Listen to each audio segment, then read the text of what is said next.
I would not have been strong enough to choose your path, Spartan. Orcos. I would have taken what my mother's offered.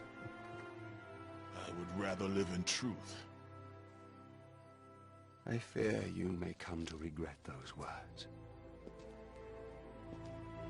Lord Ares still holds your bond. This cannot be. Before you killed them, my mother's once again made me your Oathkeeper. For you to be free, I must die by your hand. I do not understand. If you do not release me, my father will retain power over you, but even worse, I will live in eternal torture. I have spilled enough innocent blood.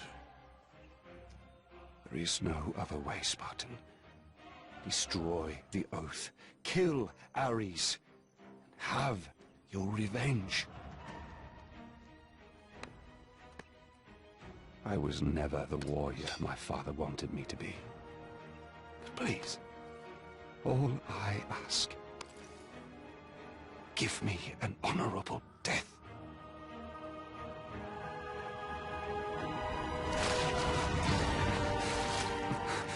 With the death of Orcos, the blood oath to Ares was finally broken, and the painful truth rushed back to Kratos' mind. The truth of the murder he committed, the slaughter of his wife and child, the carnage forged from his relentless ambition, surfaced in perfect clarity, and became the visions that would haunt him all of his days.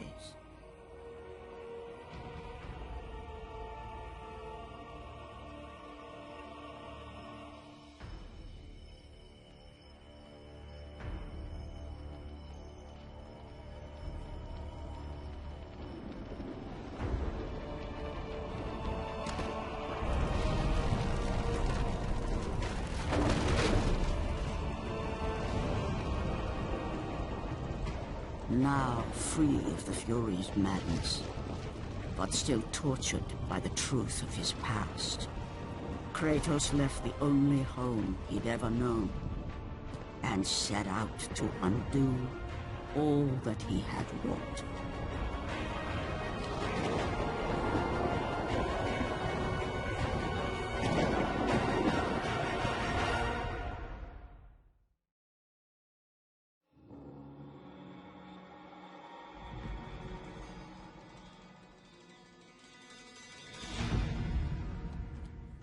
And that's it, guys. This has been Let's Play God of War Ascension. Oh, man. Now, I want to go ahead and go right into my review, but I would first want to talk about that scene there at the end, when you first go into the Fury Citadel. That was a really good scene. I think they did very well on that, because you see such a human side of Kratos, something that you wouldn't expect. But I think it was still done really well. Like, it was still in character of Kratos. It wasn't like somebody else just took over. But yeah, let's go ahead and go into my review of this game. Now, the battle system, I've obviously talked to an extent about that, really sucks in this game.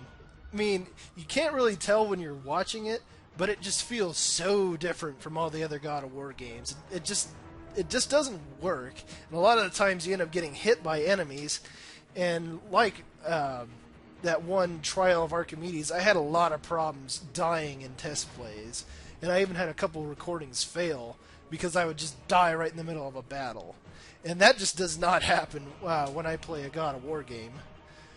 But yeah, the battle system, it could use improving. Hope it's better in the next game. But because it takes you till like the end of the game before you finally start getting powerful. When you start getting the amulet and the Oath Stone that you can use in battle, because that really helps out a lot. Now the storyline of this game is really where I think it shines, because it does fit in very much with all the other God of War games. Because he's still human in the first game, even though he's been through a lot more shit. And I don't know, it fits really well about how he gets the visions and everything, and why he's on this mission to right the wrongs of his past. So I really love the storyline. The gameplay, let's see. I do like the amulet. The amulet's a really cool addition to this game, or to this series, because I love the things that you can do with it, like decay things or repair them. That's really cool. Also, the buttonless minigames, they were a little awkward to get used to at first, but once you play the game enough, it does sort of fit in, and it is pretty good. That I will admit that. But yeah, the gameplay it's not bad overall. They do have some really interesting ideas. The voice acting in this game, though, is very good. There wasn't one voice actor I thought was out of place in this. The voice of Orcos is really cool. I like when he was narrating the scenes. It would really get you into the moment because he was such a good voice actor. Okay, now the music, that's something I do have to address because it's really weird that this game does not have music in it for the most part. It just has like ambient background noise, which can be effective in some parts, but I think it made a lot of the areas a little too quiet. Like, it didn't give you a lot of immersion for the most part, because it just wasn't there. But yeah, overall, I think this game is definitely worth playing. Yeah, I mean, it has its faults, but what game doesn't?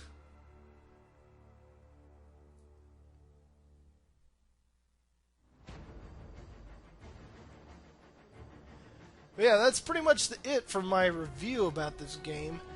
I was going to show off the multiplayer, but then I decided, no, I don't really want to. If you guys want to see it, you can go ahead and pick up the game yourself and then play it, but I've never really been good at online multiplayers, so...